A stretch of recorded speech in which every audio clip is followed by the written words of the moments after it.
تمام 10 مساء بتوقيت أسمر. مشاهدينا الكرام في كل مكان، أسعد الله مساءكم بكل خير. وإلى حضراتكم نشرة الأخبار لهذا المساء من الفضائية الإريترية، أستهلها لكم بأبرز ما ورد فيها من أنباء.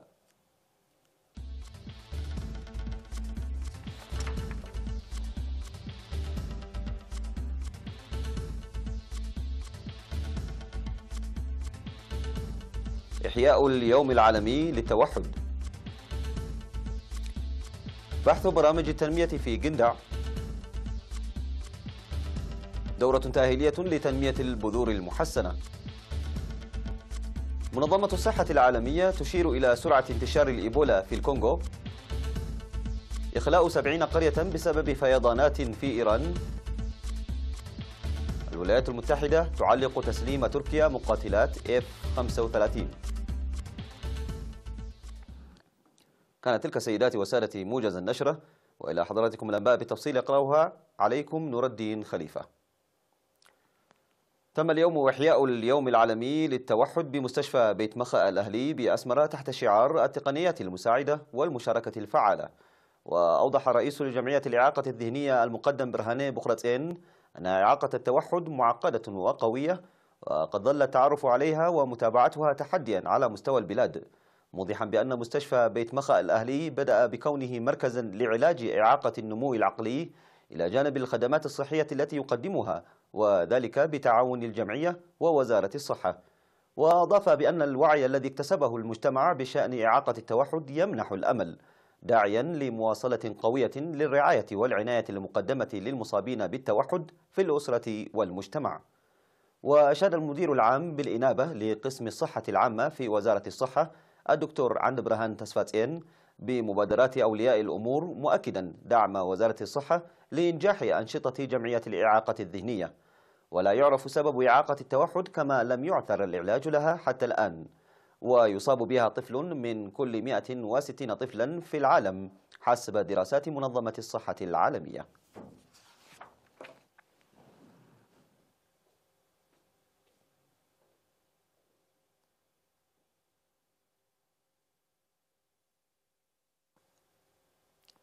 بحث أعضاء مجلس إقليم شمال البحر الأحمر مع سكان جندع حراسة المحميات والطاقة البديلة وأنشطة حماية التربة وحفظ المياه الأهلية وإصحاح البيئة.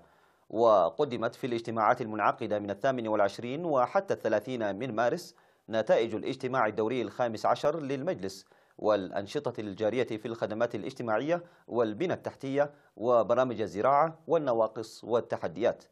وأشار أعضاء المجلس إلى أن المدارس التي كانت قبل 27 عاما والتي كانت تصل أعدادها إلى 24 مدرسة في المديرية بلغت حاليا 309 مدرسة نتيجة الاستثمار الكبير في التعليم. ورغم ذلك فإن المشاركة في التعليم ليست بالمستوى المأمول، موضحين بأن 73 من الأطفال البالغين لمرحلة التعليم على مستوى الإقليم لا يذهبون إلى المدرسة، وقد وضعت خطة لتدريس حوالي 22 ألفا منهم هذا العام. وشدد رئيس المجلس البلدي في مدينة جندع الأستاذ آدم إدريس بوجوب تعزيز العلاقة الثلاثية بين أولياء الأمور والطلاب والمعلم لتقوية العملية التعليمية. وأكدت الاجتماعات على أهمية مثل هذه اللقاءات، مطالبة لخلق أوضاع تقوية لمشاركة المرأة في كافة المجالات وإيجاد حل لمشكلة مياه دونغولو الأعلى وتحتاي، وضمان توفير الطاقة البديلة، وإعادة النظر في أسعار الكهرباء، والاهتمام بضريبة الأرض.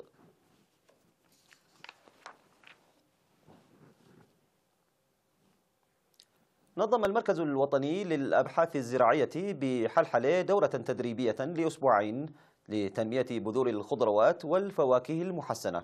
شارك في الدورة 35 خبيرا من مشاتل قلوج وشامبوكو وأوردات وشعب وقحتلاي وحقات ومركز حلحلة الزراعي. وقال الباحث في الخضر والفاكهة في المركز الشاب مدهن محاري إن الدورة التدريبية هدفت إلى الحفاظ على البذور المحسنة باستخدام التقنيات وتهجينها لرفع الإنتاج الزراعي. وأكد المشاركون في الدورة على أهميتها لصقل معرفتهم ورفع إنتاج المزارعين باستخدام الوسائل المتطورة.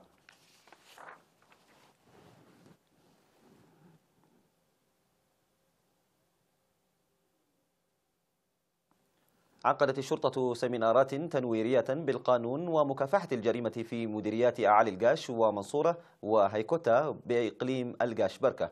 وهدفت السيمينارات التي عقدها قادة مركز الشرطة في المديريات إلى توعية الشباب والطلاب بالقانون لتجنب الجريمة والمخالفات والمساهمة لسلام محيطهم. وقدم قائد شرطة مديرية أعالي القاش النقيب سلمون تخسته في السيمينار الذي عقده للطلاب توضيحا بالأرقام عن الجرائم المرتكبة بصورة متكررة، داعيا الطلاب إلى الاهتمام بالتعليم ورفع وعيهم بالقانون والمساهمة لمكافحة الجريمة. من جانبه أوضح قائد شرطة منصورة الملازم تخل مريم تكئة في اجتماع طلاب مدرسة قرقح المتوسطة والثانوية أنواع ومستويات الجريمة والقانون عامة، مشددا على ضرورة المشاركة الشعبية والتعاون مع الشرطة لمكافحة الجريمة والحوادث المرورية. ودعا قائد شرطة هايكوتا الرقيب عينتا تشومي لتجنب الإهمال في الممتلكات والتعاون مع الشرطة لتقديم الجناة أمام القانون. وأوصت الاجتماعات للدفع بأنشطة التوعية التي تقوم بها الشرطة لإنجاح مهامها.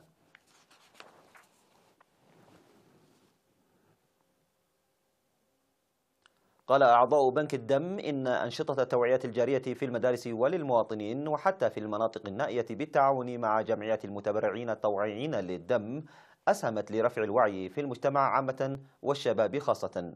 وأوضح مسؤول خدمات تبرع الدم في بنك الدم الوطني السيد محاري أبراهام أنه وفي إطار التبرع الطوعي للدم التي ظلت جارية في الإقليم الجنوبي، تم من 24 وحتى 30 من مارس التبرع بحوالي 453 وحدة دم من المدارس الثانوية في مديريتي منحيلي وعدخلة.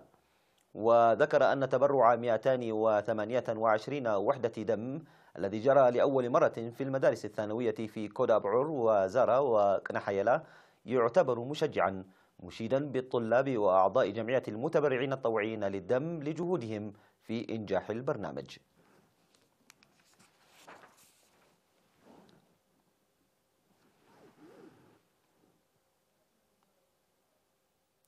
أعزائي المشاهدين، كانت تلك أخبارنا الداخلية. فاصل قصير ووافيكم بالأخبار على الصعيد العالمي. ابقوا معنا.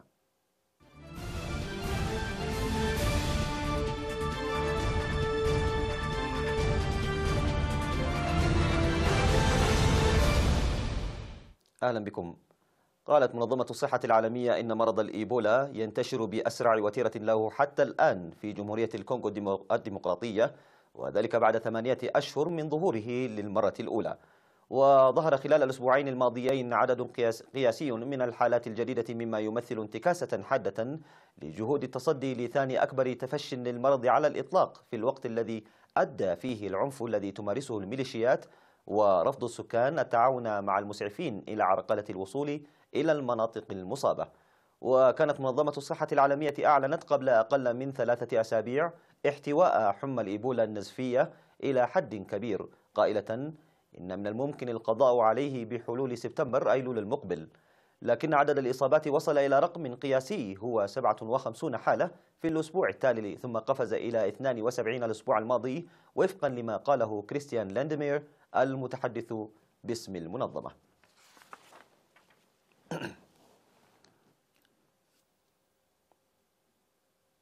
قررت طهران إخلاء المزيد من القرى الإيرانية بسبب الفيضانات التي تضرب البلاد منذ نحو أسبوعين، وتعد الأسوأ خلال السنوات العشر الماضية. وذكرت وسائل إعلام إيرانية أن الحكومة أصدرت توجيهات بإخلاء 70 قرية في إقليم خوزستان الغني بالنفط جنوب غربي البلاد بسبب خطر الفيضانات، حيث تقع القرى بالقرب من نهري دز وكرخة. ولقي ما لا يقل عن 45 شخصا حتفهم خلال الأسبوعين الماضيين في فيضانات شمالي وجنوب إيران بعد سقوط أمطار بغزارة. وقررت السلطات الإيرانية إجلاء سكان مدن ضربتها الفيضانات غير المسبوقة غربي البلاد، فيما فاضت الأنهر والسدود وانقطعت الاتصالات في مناطق واسعة متضررة.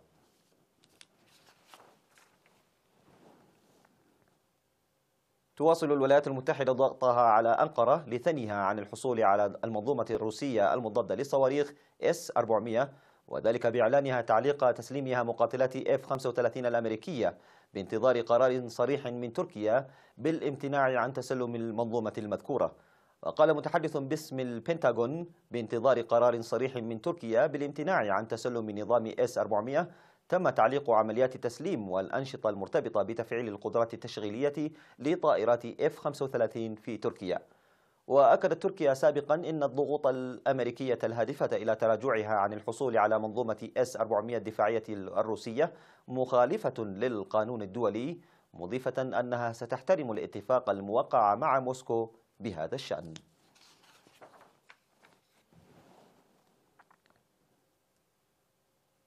أفادت وسائل إعلام محلية في البيرو بمقتل 8 أشخاص اختناقا إثر انهيار وقع في منجم غير قانوني لاستخراج الذهب في هواماتشوكو بمقاطعة ليلا برتاد في شمال البيرو.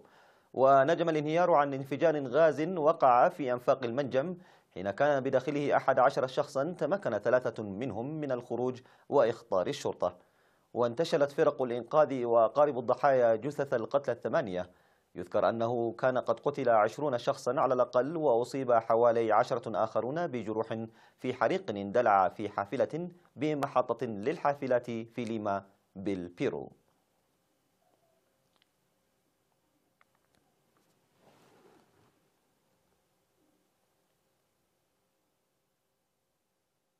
بهذا مشاهدينا الكرام وصلت بكم إلى نهاية نشرتنا الإخبارية لهذا المساء من الفضائية الإريترية. تحية لكم وإلى اللقاء.